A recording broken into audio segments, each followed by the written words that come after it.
आज इस वीडियो में हम बात करेंगे 16 अगस्त 1946 को अखिल भारतीय मुस्लिम लीग द्वारा किए गए सीधी कार्यवाही दिवस पर। इसको जो है प्रत्यक्ष कार्यवाही दिवस, अंग्रेजी में डायरेक्ट एक्शन डे के नाम से भी जाना जाता है। इस दिन मतलब कि 16 अगस्त 1946 को मुस्लिम लीग ने अपने पृथक राष्ट्र पाकिस्तान के मांग को मनवाने के लिए भारत के अनेक स्थानों पर सांप्रदायिक दंगे करवाए, जिसमें अपार जनधन की हानि हुई। आखिर मुस्लिम लीग को इस तरह की कार्यवाही करने की क्या जरूरत पड़ी, किस तरह से यह घटना घटित हुई, सारा कुछ इस वीडियो में हम लोग जानेंगे। तो ये कब की बात है? 16 अगस्त 1946। 16 अगस्त 1946 इसको जो है सीधी कार्यवाही दिवस अथवा प्रत्यक्ष कार्यवाही दिवस अथवा डायरेक्ट एक्शन डे के नाम से जाना जाता है। घटना कब की है? तो भाई 16 अगस्त 1946। काफी बार पूछा गया है कि अखिल भारतीय मुस्लिम लीग ने सीधी कार्यवाही दिवस कब मनाया, तो 16 अगस्त 1946 को सीधी कार्यवाही दिवस। इसके अलावा मुस्लिम लीग से ही इसी तरह का एक और दिन है जिसको मुक्ति दिवस के रूप में जाना जाता है। मुक्ति दिवस के रूप में मुस्लिम लीग ने बनाया था। तो आप लोग बताइए कि मुस्लिम लीग ने कब मुक्ति दिवस मनाया था? तो कमेंट बॉक्स में बताइएगा कि मुस्लिम लीग द्वारा मुक्ति दिवस कब मनाया गया। सीधी कार्यवाही दिवस 16 अगस्त 1946। तो क्या कारण था, क्या वजह थी, उसको अब हम लोग जानने की कोशिश करते हैं। पिछले वीडियो में मैंने बताया था कि मार्च 1946 को भारत में कैबिनेट मिशन भारत पहुंचता है। ये जो है भारत को स्वायत्तता देने के उद्देश्य से भारत आया था, भारत के नेताओं से विचार विमर्श करता है और उसके बाद 16 मई 1946 को अपनी योजना प्रस्तुत करता है, जिसमें एक अखिल भारतीय संघ स्थापित करने की बात कही गई थी। इसमें जो है पाकिस्तान की मांग को स्थान नहीं दिया था, मतलब कि कैबिनेट मिशन योजना में पाकिस्तान की मांग को स्वीकृति नहीं दी गई थी। लेकिन इसके बावजूद भी अखिल भारतीय मुस्लिम लीग की तरफ से मोहम्मद अली जिन्ना ने कैबिनेट मिशन योजना को अपना समर्थन दिया, मतलब कि कैबिनेट मिशन योजना को स्वीकार कर लिया था। पाकिस्तान की मांग भले ही उसमें पूरी नहीं हुई थी, लेकिन फिर भी मुस्लिम लीग ने कैबिनेट मिशन को स्वीकार कर लिया। उधर भारतीय राष्ट्रीय कांग्रेस ने भी मुस्लिम लीग को स्वीकार कर लिया। अब कैबिनेट मिशन योजना में एक प्रावधान यह भी था कि भारतीय अपना संविधान खुद बनाएंगे और इसके लिए एक संविधान सभा का गठन किया जाएगा। यह बात जो है कैबिनेट मिशन में कहा गया था। क्या बोला गया था? संविधान सभा का गठन किया जाएगा जो कि भारत के लिए संविधान तैयार करने का काम करेगी। तो संविधान सभा का गठन, अब जैसा कि कैबिनेट मिशन योजना में प्रावधान था कि संविधान सभा का गठन होगा, तो इसके लिए जो है जुलाई 1946 में चुनाव कराया गया। संविधान सभा के सदस्यों का चुनाव कराया गया। कब? जुलाई 1946 में। जुलाई 1946 में क्या हुआ? संविधान सभा के लिए चुनाव हुआ। अब कैबिनेट मिशन योजना के तहत संविधान सभा में कुल कितने सदस्य होने थे? पिछले वाले वीडियो में मैंने बताया था 389 सदस्य। टोटल कितने सदस्य? 389 सदस्य, जिनमें से 292 ब्रिटिश प्रांतों से, 93 देसी रियासतों से और 4 जो हैं कमिश्नरी क्षेत्रों से होने थे। ये चीज मैंने पिछले वाले वीडियो में अच्छे से बताया था। टोटल 389 सदस्य होने थे संविधान सभा में। टोटल 389 सदस्य, उसमें से 292 ब्रिटिश प्रांतों से, जो उस समय 11 प्रांत हुआ करते थे, 93 देसी रियासतों से, 562 के करीब देसी रियासतें थे, वहां से जो है 93 सदस्य, 4 सदस्य जो है कमिश्नरी क्षेत्रों से होने थे। अब यहां पर जो चुनाव हुआ जुलाई 1946 में, जो चुनाव हुआ, तो वो जो है ये 292 और ये 4 सदस्य इन्हीं के लिए हुआ, मतलब कि टोटल 296 स्थानों के लिए चुनाव हुआ। 296 स्थानों पर चुनाव हुआ। ये जो 93 सदस्य थे ना, जो कि देसी रियासतों से चुनकर आना थे, ये मनोनीत सदस्य होने थे। वहां पर कोई चुनाव नहीं होना था। वहां के जो राजे महाराजे हैं वो अपने हिसाब से किसी को भी मनोनीत करके भेज सकते थे। तो यहां 296 सदस्यों के लिए जुलाई 1946 में चुनाव होता है आनुपातिक प्रतिनिधित्व प्रणाली के द्वारा। और इनको चुनने का अधिकार किसको था? तो प्रांतीय विधायिका के चुने हुए सदस्यों द्वारा इनका चुनाव होना था 296 सदस्यों का। अब देखिएगा जो चुनाव परिणाम आता है ना, उसी के बाद मोहम्मद अली जिन्ना बौखला जाते हैं और कैबिनेट मिशन योजना, जिसको उन्होंने अपनी स्वीकृति दे दी है कि भैया हमको ये मंजूर है, लेकिन जैसे ही इसके चुनाव परिणाम आते हैं मोहम्मद अली जिन्ना के तेवर बदल जाते हैं। वो एकदम बौखला जाते हैं कि भैया हमारा कुछ नहीं हो सकता, हमको जो है अभी ही पाकिस्तान लेना होगा, और वो जो है कैबिनेट मिशन को अस्वीकृत कर देते हैं। तो देखते हैं चुनाव परिणाम क्या निकला। तो टोटल 296 स्थानों पर, मतलब कि 296 सीटों पर चुनाव हुआ। तो इनमें से जो 210 थे, मतलब ये टोटल था, इधर लिखते हैं 210, ये जो है साधारण सीटें थी। 210 साधारण सीटें थी, मतलब साधारण स्थान, साधारण सीटें। तो इन 200 साधारण सीटों में से जो कांग्रेस है उसने 199 सीटों पर जीत प्राप्त की। टोटल 199 सीटों पर कांग्रेस ने जीत प्राप्त की, 210 सामान्य सीटों पर, जहां पर मतलब जो मुसलमानों के लिए आरक्षित नहीं था, मुसलमानों के लिए तो अलग से 78 सीटें आरक्षित थी, उनको छोड़ करके जो शेष 210 सीटें थी उनमें से 199 सीटें किसने जीत लिया?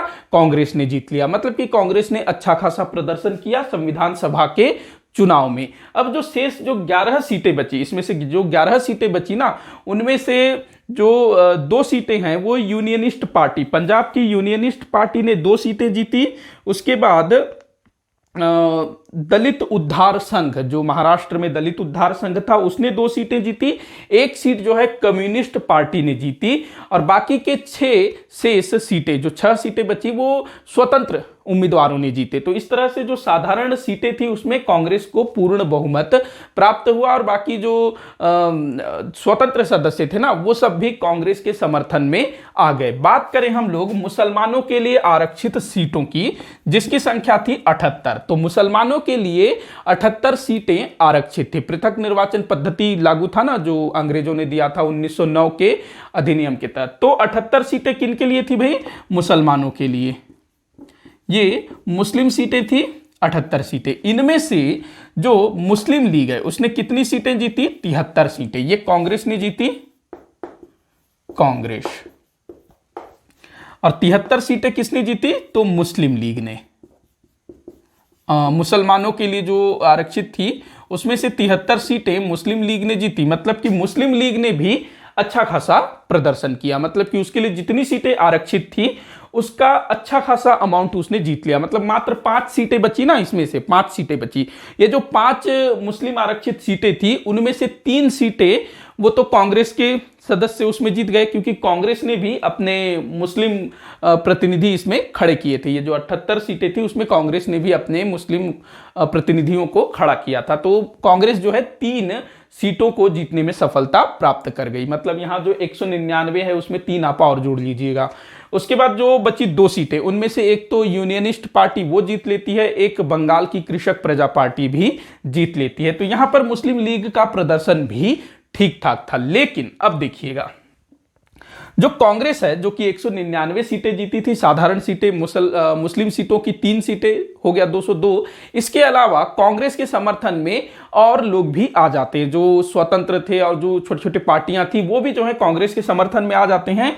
और कांग्रेस के पास जो है लगभग 212, कांग्रेस के पास लगभग 212 स्थान सीट हो जाता है। कांग्रेस के पास जो है 212 सीट हो जाता है। वहीं मुस्लिम लीग के पास कितना है भाई?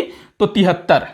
मुस्लिम लीग के पास 73 सीटें, जो कि होता है 24%। मतलब कि ये जो टोटल जो 296 हैं उसका 73 लगभग 24% होता है। तो यहां पर जब मोहम्मद अली जिन्ना ने इन परिणामों को देखा कि मतलब भारतीय राष्ट्रीय कांग्रेस उसके पास 212 सीटें हैं और हमारे पास मात्र 73 सीटें। हालांकि ये जो मुस्लिम प्रतिनिधियों मतलब कि जो क्या कहते हैं मुस्लिम लीग, वो जो है भारत के सभी मुसलमानों का प्रतिनिधित्व करती हुई नजर आ रही है यहां पर, क्योंकि जो मुसलमानों का जो प्रतिशत था लगभग 24-25% के आसपास उस समय रहा होगा भारत में।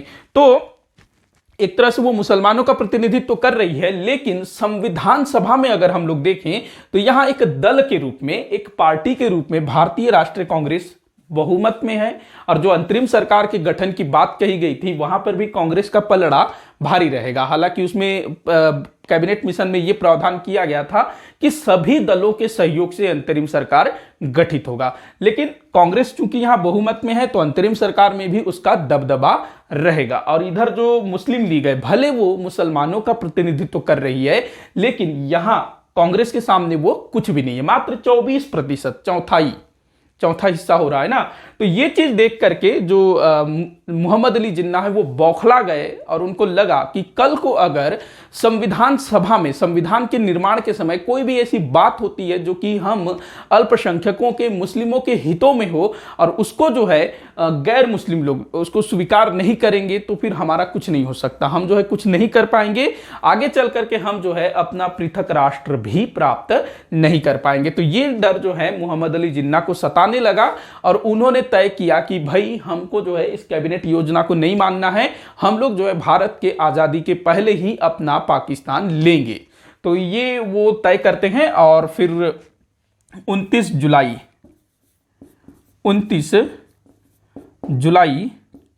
1946 कैबिनेट मिशन, जिसको कि उन्होंने अपनी स्वीकृति दे दी थी, उसको अस्वीकृत कर देते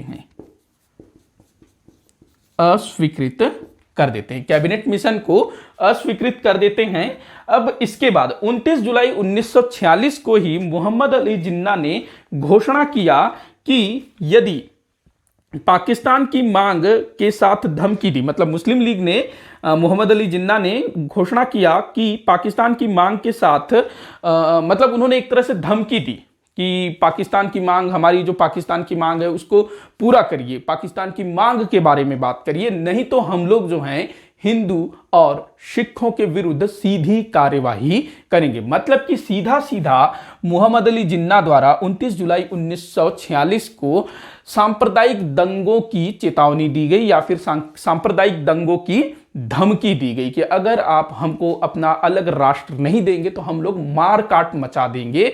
और एक तरह से इन्होंने जो है तैयारी भी शुरू कर दी। दूसरी तरफ ये जो चुनाव परिणाम थे, जिसमें भारतीय राष्ट्रीय कांग्रेस को बहुमत प्राप्त हुआ और अंतरिम सरकार भी गठित किया जाना था, तो तत्कालीन भारत के वायसराय लॉर्ड वेवेल, वो इस समय भारत का वायसराय था, तो ध्यान रखेंगे वेवेल भारत का वायसराय था। तो वेवेल ने जो है पंडित जवाहरलाल नेहरू, जो कि उस समय भारतीय राष्ट्रीय कांग्रेस का प्रतिनिधित्व कर रहे थे, उनको आमंत्रित किया जाता है कि भाई आप आइए और अंतरिम सरकार का गठन करिए। ये जो अंतरिम सरकार था ये तब तक काम करने वाली थी जब तक भारत का संविधान तैयार नहीं हो जाता। तो अंतरिम सरकार के गठन के लिए पंडित जवाहरलाल नेहरू को बुलाया जाता है कि भैया आइए आप अपना सरकार बनाइए। अब देखिएगा, ये जो घोषणा हुई थी वेवेल की तरफ से कि जवाहरलाल नेहरू को आमंत्रित किया गया कि आप आइए सरकार बनाइए, तो ये 12 अगस्त 1946 को, सारे डेट इंपॉर्टेंट हैं, 12 अगस्त 1946 को पंडित जवाहरलाल नेहरू मतलब कांग्रेस को आमंत्रित किया गया कि आप आइए सरकार बनाइए। अब देखिएगा पंडित जवाहरलाल नेहरू, उन्होंने क्या किया, मुस्लिम लीग जिसने संविधान सभा में 73 स्थान प्राप्त किए हैं, तो पंडित जवाहरलाल नेहरू ने मुस्लिम लीग को भी आमंत्रित किया कि आप भी हमारे साथ मिलिए, हमारे साथ सम्मिलित होइए और मिलकर के अंतरिम सरकार के गठन में सहयोग करिए। लेकिन जो मोहम्मद अली जिन्ना थे वो इसके लिए तैयार नहीं हुए, क्योंकि भाई वो अलग ही खिचड़ी पका रहे थे। तो यहां पर जो है 12 अगस्त 1946 को नेहरू को जो है बिल्कुल आमंत्रण मिला और वो जो है अपने सरकार बनाने के लिए तैयार हुए। और यहां पर जो पंडित जवाहरलाल नेहरू थे उन्होंने घोषणा की कि वो आने वाले 16 अगस्त 1946 को अंतरिम सरकार का गठन करेंगे। पंडित जवाहरलाल नेहरू ने घोषणा किया कि 16 अगस्त 1946 को वो अंतरिम सरकार का गठन करेंगे। अब यहां पर जो मोहम्मद अली जिन्ना थे वो डिसाइड करते हैं कि उन्होंने 29 जुलाई 1946 को जो धमकी दी थी वो बिल्कुल कोरी धमकी नहीं है, उसको मतलब इसको ना किसी ने सीरियसली नहीं लिया, मतलब कि ऐसा कुछ होगा किसी ने सीरियसली नहीं लिया। लेकिन मोहम्मद अली जिन्ना ने बोला कि भाई हमारी बात को लोगों ने मतलब सीरियसली नहीं लिया, अब दिखाना पड़ेगा। तो मोहम्मद अली जिन्ना ने, जैसा कि उन्होंने घोषणा किया था कि हिंदू और सिखों के विरुद्ध हम लोग सीधी कार्यवाही करेंगे, तो उस चीज के लिए, उस कार्यवाही के लिए उनको जो है दिन मिल गया। मोहम्मद अली जिन्ना ने तय किया, डिसाइड किया, घोषणा किया कि जिस दिन पंडित जवाहरलाल नेहरू अंतरिम सरकार का गठन करेंगे उसी दिन हम लोग हिंदू और सिखों के विरुद्ध सीधी कार्यवाही करेंगे। तो उन्होंने चेतावनी दी, घोषणा किया। अब इस दिन जो है सरकार मतलब अंतरिम सरकार के गठन की बात कही गई, इस दिन होगा। तो अब जो है इसी दिन 16 अगस्त 1946 को मुस्लिम लीग द्वारा सीधी कार्यवाही अर्थात देश भर में सांप्रदायिक दंगे किए जाते हैं। तो इसको आप लोग चाहो तो स्क्रीनशॉट ले लीजिए, उसके बाद मैं आपको कुछ स्थान वगैरह बताऊंगा कहां कहां पर ये दंगे वगैरह हुए थे। तो दंगों का जो केंद्र था ना वो था पंजाब और बंगाल। यहां पर जो है सबसे ज्यादा दंगे हुए पंजाब और बंगाल में, क्योंकि यहीं पर जो है मुसलमानों की संख्या ज्यादा थी, मुसलमान ज्यादा बहुसंख्यक थे और यही दो क्षेत्र थे जिनको कि पाकिस्तान बनाने की बात कही जा रही थी। तो यहां पर जो है काफी मारकाट हुआ। हिंदू और सिख इनको जो है बहुत मतलब मारा गया, काफी सारे लोग मारे गए। यहाँ पर अपार जन धन की हानि हुई, मतलब लोग तो मारे गए ही गए, साथ ही साथ काफी सारी संपत्ति को भी नुकसान पहुंचाया गया। तो बहुत मतलब दंगे हुए 16 अगस्त 1946 को। पंजाब और बंगाल याद रखेंगे, यहाँ पर काफी मतलब ज्यादा हुआ। अब देखिएगा कुछ और स्थान, जैसे बिहार में भी कुछ स्थानों पर दंगे हुए। बंगाल में एक स्थान है नोआखली, बंगाल में नोआखली नाम का एक स्थान है, नोआखली। यहां पर जो है काफी मतलब दंगा हुआ था, नोआखली बंगाल। इसके अलावा बंबई में भी दंगे हुए, बंबई में भी दंगे हुए, सांप्रदायिक दंगे। उसके अलावा बंबई के अलावा सिलहट, ये भी बंगाल में है, सिलहट। संयुक्त प्रांत के भी कुछ स्थानों पर दंगे हुए, बंगाल का ही सिलहट ध्यान रखेंगे, सिलहट, यहां पर भी दंगे हुए। इन दंगों में काफी लोग मारे गए। अकेले बंगाल में ही ना लगभग 7,000 के करीब लोग मारे गए थे, बंगाल में लगभग 7,000 के करीब लोग इस दिन जो है मारे गए। अब भाई माहौल मतलब खराब हो गया, अब क्या किया जाए, क्योंकि जो मोहम्मद अली जिन्ना थे, मुस्लिम लीग थे, वो बिल्कुल पाकिस्तान पर अड़े हुए थे कि भाई हमको जो है पाकिस्तान के अलावा कुछ नहीं चाहिए, या तो हमको पाकिस्तान दे दो या हम ऐसे ही मारकाट करते रहेंगे, उनका कुछ ऐसा था। अब देखिएगा 24 अगस्त 1946 में पंडित जवाहरलाल नेहरू ने अंतरिम सरकार बनाने की घोषणा की। 16 अगस्त को बनना था लेकिन 16 अगस्त को ये सारा कांड मच गया तो वो हो नहीं पाया। तो 24 अगस्त 1946 पंडित जवाहरलाल नेहरू ने एक बार फिर से घोषणा की कि मैं जो हूं आने वाले समय में अंतरिम सरकार गठित करूंगा। तो ये जो है अपना सीधी कार्यवाही दिवस के बाद की घटना है। इसके बाद 2 सितंबर 1946, 2 सितंबर 1946 को अंतरिम सरकार का गठन हो जाता है। आपसे पूछा जाएगा अंतरिम सरकार का गठन कब हुआ, तो 2 सितंबर 1946 को अंतरिम सरकार का गठन हुआ। इस बीच ना मतलब 16 अगस्त के बाद, जो 16 अगस्त तक जो सांप्रदायिक दंगे हुए, लोग मारे गए, उसके बाद से लेकर के अब तक लगातार मुस्लिम लीग के नेताओं के साथ विचार विमर्श भी होता है। मतलब उनको समझाने की कोशिश की जाती है कि आप मतलब इसको अस्वीकृत मत करो, देखते हैं आगे बात करेंगे, इस टाइप से दुनिया भर की चीजें होती है, मनाने की कोशिश चलती रहती है। यहां तक कि ये भी उनको ऑफर दिया जाता है कि आप लोग जो है अंतरिम सरकार में सम्मिलित होइए, जो कि 2 सितंबर 1946 को गठित हुआ था। तो अंतरिम सरकार में शामिल करने की भी इनको भरसक कोशिश की जाती है। जो लॉर्ड वेवल था उस समय भारत का वायसराय, उसके अनुरोध पर, उसके समझाने बुझाने पर मुस्लिम लीग जो है 15 अक्टूबर 1946 अपने 5 सदस्यों को अंतरिम सरकार में भेजने के लिए तैयार हो जाती है। 15 अक्टूबर 1946 को मुस्लिम लीग ने अपने 5 सदस्यों को अंतरिम सरकार में भेजा। तो ये आप ध्यान में रखिएगा। इसके बाद हम लोग ना जब अंतरिम सरकार के गठन, उसके कौन कौन से मंत्री थे, क्या कुछ हुआ, उसके बारे में जब पढ़ेंगे तो उस टाइम से फिर से ये सारा कुछ ना रिपीट होगा। तो काफी सारे लोग बोलते हैं सर आप काफी सारी चीजों को रिपीट भी करते हो, तो देखो ये ठीक भी है, आप लोगों के लिए चीजें जो है आसानी से याद हो जाती है। तो इस तरह से सीधी कार्यवाही दिवस मुस्लिम लीग के द्वारा किया गया। तो ये क्यों हुआ था, क्यों किया गया था, ये आप लोगों को अच्छे से समझ में आ गया होगा।